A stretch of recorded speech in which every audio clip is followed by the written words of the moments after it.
UFC 142, Rio, Jose Aldo versus Chad Mendez. Let's get into. Let's start at the top.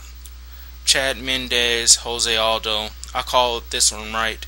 Um, Jose Aldo is just he just have superior striking. For if any of you young wrestlers out there that's listening to this, I doubt it because I really don't have that many subscribers. But if anyone make a mistake and run across this video and happen to be a wrestler that in the future most likely will end up in MMA, because a lot of wrestlers are ending up in MMA, what you guys should really consider is learning. I understand people say that wrestling is a great base to start off in MMA and that's correct. But it's also great having great skillful striking, and because strikers, if you have great skilled striking, you have an advantage in my opinion, because all fights start standing up on the feet, and of course Jose Aldo had an advantage tonight. He's very explosive with his striking too. That's the difference between Jose Aldo and other skilled strikers. I think he's a real explosive guy. Chad Mendez, great wrestler, good wrestler, but I just knew that Jose Aldo was just too skilled for the guy, and I know his wrestling was good enough for tonight. I'm gonna make this quick. Jose Aldo, great, is that guy. Just 6 more defenses, or all he needs is 7 more wins like that, and the guy is going to be considered a great. I'm telling you, it's written for the guy. The guy is a future star. He's a star now, but he's going to get bigger. Before you know it, he's going to be probably at the top of the pound for pound list. It's only a matter of time. So Dana White should just go on and set up the super fights right now with Jose Aldo and Frankie Edgar, or Jose Aldo and George St. Pierre, if he ever comes back off his major injury. The next fight, Vitor Belfort, Anthony Rumble Johnson. I was right in calling. I was right in calling this fight. I called the win for Vitor Belfort, but I was wrong in the way that Vitor was going to win tonight. I thought he was going to get a first round knockout, but Anthony Johnson proved to be more aggressive than I first thought he would be. He was moving around. He had a lot of energy, a lot of good energy. You can tell he had a lot of energy, but I just don't think it was more focused. I think if Rumble Johnson energy was a little bit more focused, I think he could have carried the fight longer. I still don't think he could have beat Belfort at all. But I still think he could have at least last to maybe a second or third round if he was a little bit more calm and focused with his energy.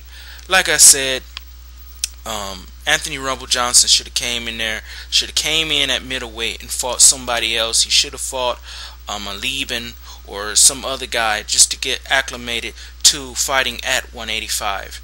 Now, you don't go in at 185 fighting a beast like Vitor Belfort. As for Vitor Belfort, all the idiots out there is going to say, oh, Vitor Belfort is back. Vitor Belfort has never left, okay? The guy is still a beast. He is still a monster. He has always been.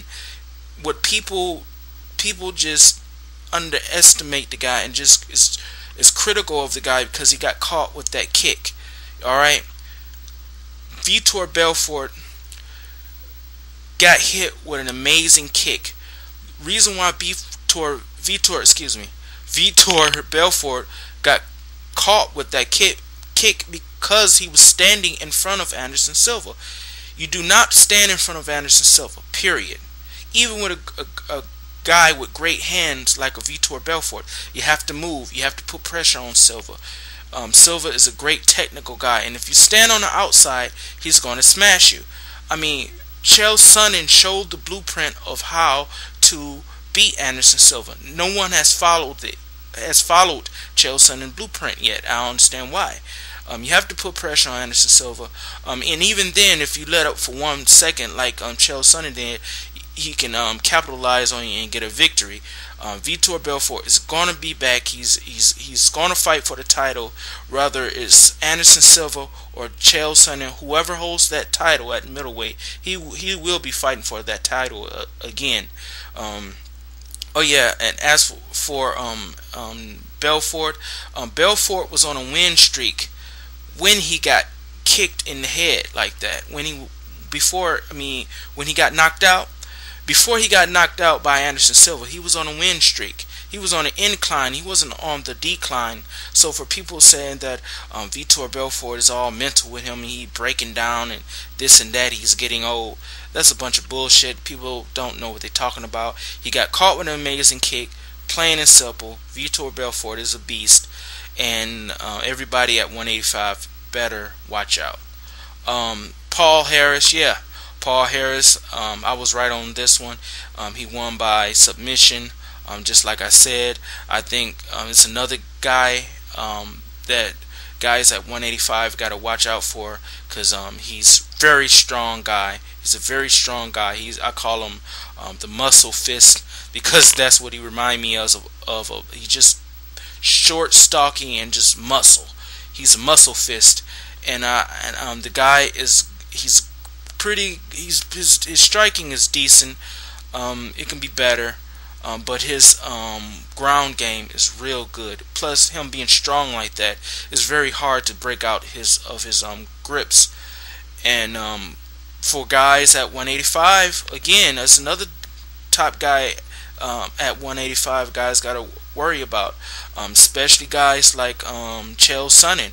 Especially the problems Chael Sonnen have with submissions and things like that. UFC 142. I'm glad that they keep going back to Brazil, open up the market. Great for MMA. I'm glad that we're starting to see the UFC on Fox now. I watched the pre-show on FX. And it was okay. The fight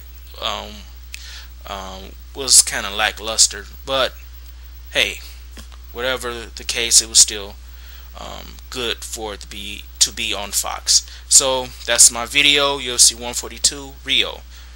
Jose Aldo, Chad Dawson. Thank you for listening, and peace.